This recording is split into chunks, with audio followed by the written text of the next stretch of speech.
দর্শক, তো আমরা পেয়েছি মিজানুর ভাই, যেনার ড্রাগন ফলের বাগান, অর্থাৎ একটা খুবই মূল্যবান ফলের বাগান। আমরা ওনার কাছ থেকে কিছু জিনিস তুলে ধরবো। আপনি যে ড্রাগন ফলের বাগান লাগিয়েছেন, কতদিনের গাছ এটা? এই গাছটা আপনার 23 সালে মার্চে 27 তারিখে আমি রোপণ করেছি, প্ল্যান্টেশন করেছি।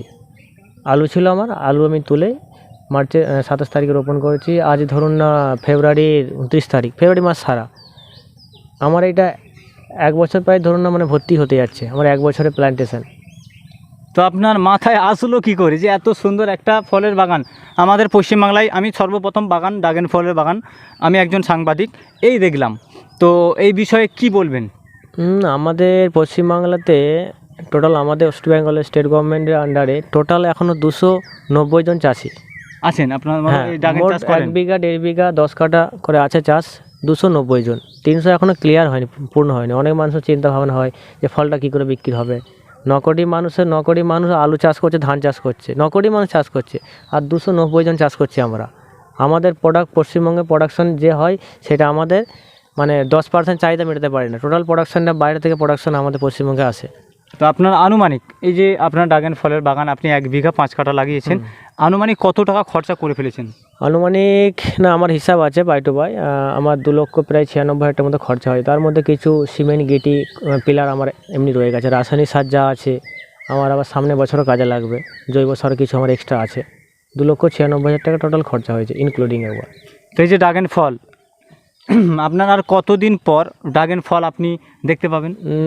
মার্চের উপরওয়ালা যদি দেয়, আমাদের পশ্চিমবঙ্গের ক্লাইমেট যে জলবায়ুতে আমাদের মার্চের শেষে বা এপ্রিলের প্রথম সপ্তাহের মধ্যে ফুল আসে, কম বেশি আসে। যাদের গত বছরে ফল হয়ে গেছে তাতে কিন্তু মার্চের শেষে আসবে।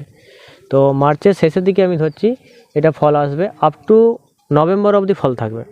মানে এই যে ড্রাগন ফল একবার আপনি লাগিয়েছেন, কত বছর, অর্থাৎ কত বছর আপনি ফল পেতে থাকবেন? এটা আমজাম কাঁঠালের মতোই গাছ, এটা যতদিন রাখতে পারবেন। ধরুন যে গাছগুলো আমার আছে বড় গাছগুলো, ডালগুলো নষ্ট হয়ে গেল, আবার 4 মাস আবার সেম ডাল গজিয়ে যাবে ওই জায়গা থেকে, অটোমেটিক গজিয়ে যাবে। যেমন কলমি শাকের মতো, ঠিক একবার কেটে নিলে আবার সেই জায়গাটা আবার হবে সেম। এটা 10 থেকে 12 বছরের, এটা কিন্তু ভবিষ্যৎ। মানে 10 বছর আপনি ফল পেতেই থাকবেন। একবার আপনি ইনভেস্ট করলেন 2 লক্ষ 3 লক্ষ যা করছেন, 10 বছর আপনি ফল পাবেন। এটা প্রাথমিক ইনভেস্টটা একটু বেশি, অন্য কিছু না, ভয়ের কিছু না। যে আলু ধান যে মতো যে গাছ মরে যাবে, যে বন্যা হয়ে গেলে পানি যদি ফলন কম হবে, ফলন হবে না, ইনশাল্লাহ হবে। সেই জন্য কিন্তু যার কাছে ফল আছে ভালো জাত, তার ভিডিও দেখতে হবে, কোন বাগানে ফল ভালো হয়েছে বা কি বিষয়, কি জাত আছে, মানে কোন চারা নিলে আপনার সঠিক লাগাতে হবে, কিন্তু ঠকবে না। তো আনুমানিক আপনি কতজনকে এই ড্রাগন চারা আপনার কাছ থেকে বা বাইরে থেকে কিনে কতজনকে চাষ করা? আমার কাছ থেকে এমনি বন্ধুবান্ধব যারা ছাদ বাগানি আছে, দোকানদার, আমি তো একটা দোকানদার, সেক্ষেত্রে প্রায় 50-60 জনকে 2, 4, 5টা করে চারা আমি দিয়েছি। আর আমার কাছ থেকে প্রায় বাগান হয়েছে, আমার যেখান থেকে চারা নিয়ে আসছিলাম প্রথম, সেই জায়গা থেকে আমার কাছ থেকে এখন অবধি 5টা বাগান হয়েছে, 4টেতে 5টা। আপনি প্রথম যেখান থেকে এই ড্রাগন ফলের চারা নিয়েছিলেন সেইটা কোন জায়গা? আমি প্রথম নিয়ে এসেছিলাম নদিয়ার সমর কুমার দাস, সমরদার কাছ থেকে। সে কিন্তু আমাদের কৃষি বিজ্ঞানী, একটা একটু ক্যামেরা দিয়ে বলবেন। সে কিন্তু কৃষি বিজ্ঞানী সমর কুমার দাস। তেনার আছে টোটাল আছে 16 বিঘা। 16 বিঘা ড্রাগন? 16 বিঘা আছে। এবং হচ্ছে উনি ওই শীতের সময়তে কিন্তু মানে যে ফলটা হয় না শীতের টাইমেতে, এটা সিজন ওয়াইজ হয়, কিন্তু এটা সিজনের বাদেও কিন্তু মানে ফল হয়। এটা লাইটিংয়ের মধ্যে কৃত্রিম উপায় হয়, সেটা লাইটিং করে উনি কিন্তু 4 বিঘা ফল নিয়েছে এবছর।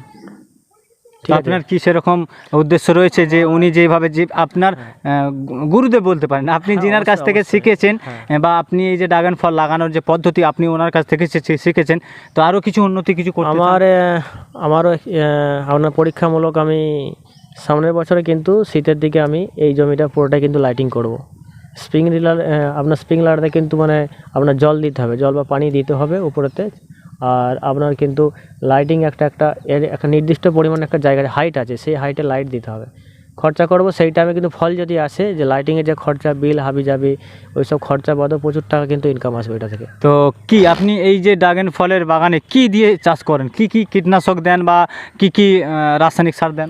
আপনার রাসায়নিক সার বলতে ধরুন না, চাষের দিকে আপনার নাইট্রোজেন, পটাশ, ফসফেট এই সবগুলো সব দিতে হয়। আমি কিন্তু নাইট্রোজেন, পটাশ, ফসফেট আমি লিকুইড কনসোডিয়া, আমি কিন্তু বায়ার কোম্পানি মাল ব্যবহার করি, সরকারি প্রোডাক্ট, যেগুলো কিন্তু আপনার রাসায়নিক দোকানে পাওয়া যায় না।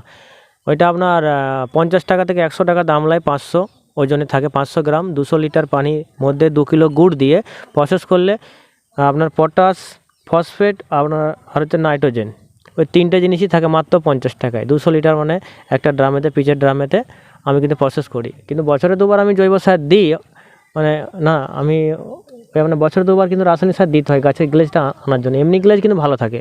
আমি টোটালটা ন্যাচারাল দিয়ে কিন্তু চাষ করেছি। আপনার ন্যাচারাল অর্থাৎ আপনি নিজে তৈরি করেন? আমি নিজে কিন্তু সারটা কম্পোস্ট করি। ধরুন আমরা কলা গাছকে কেটে ফেলে দিই, ওই কলা গাছে কিন্তু পটাশের কোয়ান্টিটি রাখে। কলা গাছ খড়ের যে গোড়ার যে এইগুলো টুকরোগুলো, খড় খাওয়ার পর গরু টরু যেগুলো আমাদের থেকে মানে আমরা চলতি ভাষায় যেটা বলি পুয়াল। হ্যাঁ, পোয়ালগুলো কিন্তু আমি কিন্তু আপনার সংগ্রহ গোবর করে সারের পচাতে সাথে দেন। গোবর সারের সাথে ডিকম্পোস্ট করে ওইটা আমি করি। পোয়ালেতে প্রচুর পটাশ থাকে পোয়াল থেকে, এবং খড়ের যে গোড়ার যে খড়গুলো থাকে। আর আমরা যে কলা খাই, কলা গাছটাকে যে কলাটা পাকার পরে আমরা গাছটা কেটে ফেলে দিই, ওই গাছগুলোকে কুচি কুচি ডিকম্পোস্ট করি। প্রচুর পটাশের কোয়ান্টিটি থাকে, কিন্তু ওটা ন্যাচারাল। ওটা তৈরি করতে গেলে একটু স্টাডি করতে হবে। তো স্টাডি করলে সব কিছু জিনিস হয়। তো যদি কোনো মানুষ আপনার এই ভিডিও দেখে উপকৃত হয়ে চাষ করার জন্য বলে, তাদের জন্য আপনি কি বার্তা দেবেন? তাদের জন্য আমি একটা বার্তা দেব,